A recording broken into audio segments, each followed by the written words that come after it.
Welcome to JSP academy social studies practice bits. సూర్యకిరణాల నుంచి వచ్చే వేడిమి మీద ఆధారపడి ఉండేది. ఆన్సర్ ఉష్ణోగ్రత. నెక్స్ట్ వన్, భారతదేశాన్ని ఇంచుమించు 2 సమభాగాలు చేసేది. ఆన్సర్ కర్కట రేఖ. నెక్స్ట్ క్వశ్చన్, భారతదేశంలో కర్కట రేఖకు ఉత్తర ప్రాంతంలో ఉన్నది. ఆన్సర్ సమశీతోష్ణం.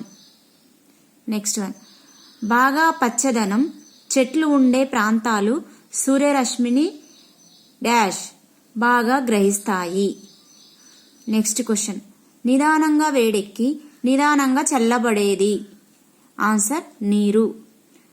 ఉత్తరార్ధగోళంలో ఉపాయన రేఖ అధిక పీడనం వల్ల ఏర్పడే పవనాలు.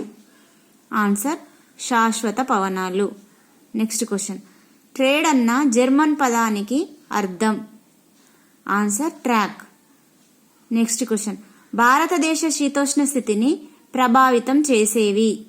ఆన్సర్ సి పై 2 ఉపరితల వాయు ప్రవాహాలు, జెట్ ప్రవాహాలు. నేల నుంచి 12,000 మీటర్ల ఎత్తులో సన్నటి మేకలలో వేగంగా ప్రవహించే గాలులు. ఆన్సర్ జెట్ ప్రవాహాలు. నెక్స్ట్ క్వశ్చన్, జనవరి సాధారణంగా అత్యంత చలిగా ఉంటుంది.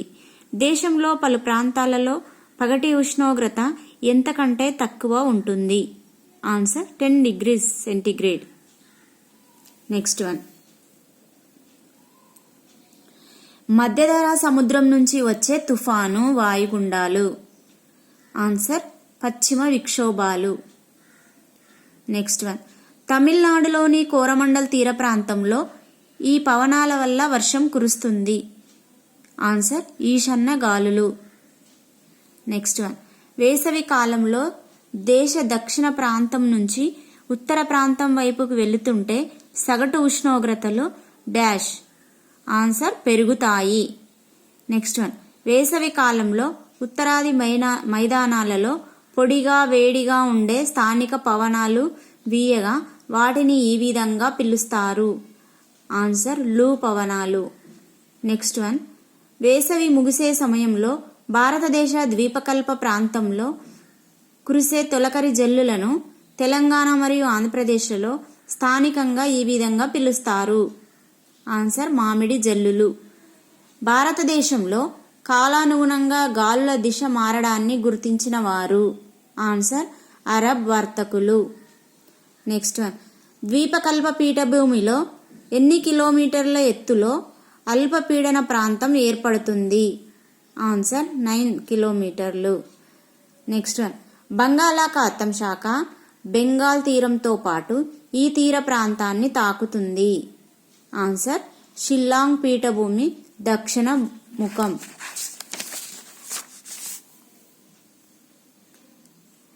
అక్టోబర్, నవంబర్ నెలల సంధికాలంలో తిరోగమన ఋతుపవనాల సమయంలో ఆకాశం నిర్మలంగా ఉండడమే కాక అధిక ఉష్ణోగ్రత, గాలిలో అధిక తేమ కారణంగా వాతావరణం చాలా ఉక్కపోతగా ఉంటుంది. దీనిని సాధారణంగా ఈ విధంగా పిలుస్తారు. ఆన్సర్ అక్టోబర్ వేడిమి. అరేబియా సముద్రంలో పుట్టే ఉష్ణ తుఫానులు చాలా విధ్వంసకరంగా ఉండి ఈ నది డెల్టా ప్రాంతాలపై వీటి ప్రభావాన్ని చూపుతాయి.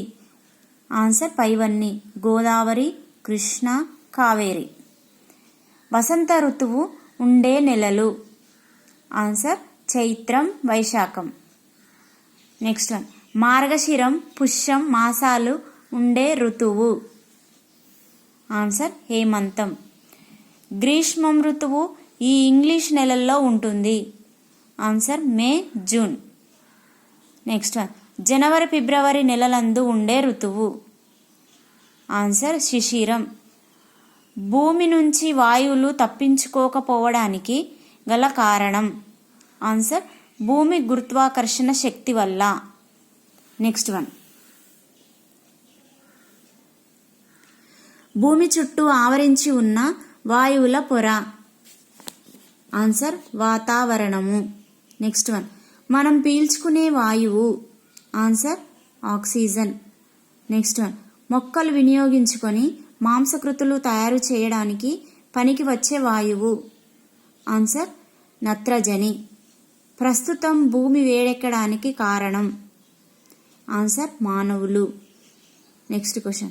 ఉత్తర అక్షాంశాల వద్ద గల గడ్డకట్టిన టండ్రాల క్రింద పెద్ద మొత్తంలో ఉన్న వాయువు? Answer methane. భూమి మరింత వేడెక్కడానికి దోహదం చేస్తున్న వాయువు? ఆన్సర్ మీథేన్ వాయువు. Next question. ఉష్ణ పునః ప్రసరణ గందరగోళం కావటంతో వీటి సరళిలో మార్పులు వస్తాయి? ఆన్సర్ పై రెండు. వాతావరణం, శీతోష్ణ స్థితి. హరితగృహ వాయువుల ఉద్గారాలను అన్ని దేశాలలో తగ్గించడానికి శీతోష్ణ స్థితి మార్పుపై ప్రపంచ దేశాల మధ్య ఏర్పడినది? ఆన్సర్ అంతర ప్రభుత్వ సంఘం. Next one. అంతర ప్రభుత్వ సంఘం యొక్క సమావేశం 2013లో ఇక్కడ జరిగింది. పోలాండ్లోని వార్సా. వాతావరణంలోని హరితగృహ వాయువులను పెంచేది? ఆన్సర్ పై రెండు. బొగ్గు వినియోగము, శిలాజ ఇంధనాల వినియోగము. భారతదేశంలో సగటున పెరిగిన ఉష్ణోగ్రత 2 degrees సెంటీగ్రేడ్. ఐలా పెను తుఫాను కారణంగా 2009లో ఈ ప్రాంతం అతలాకుతలమయ్యింది? ఆన్సర్ సుందర్బన్. Next question.